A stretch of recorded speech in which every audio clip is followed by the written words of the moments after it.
जेहने किशोरी मोरी देहने किशोर है विधिना लगाओल जोड़ी विधिना लगाओल जोड़ी केहना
ज्योति में जोड़ है, ज्योति में जोड़ है।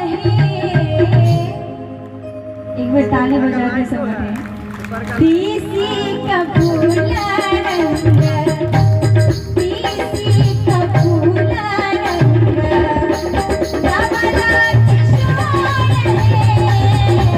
तीसी का फूला रंग, नवला किशोर है। विधिना लगाउल जोड़े, जेहने किशोरी मोरी, जेहने किशोरी मोरी, जेहने किशोर है। विधिना लगाउल जोड़े, विधिना लगाउल जोड़े, तेरा नाम जोड़ है। विधिना लगाउल जोड़े, तेरा नाम जोड़ है। विधिना लगाउल जोड़े, विधिना लगाउल जोड़े, विधिना लगाउल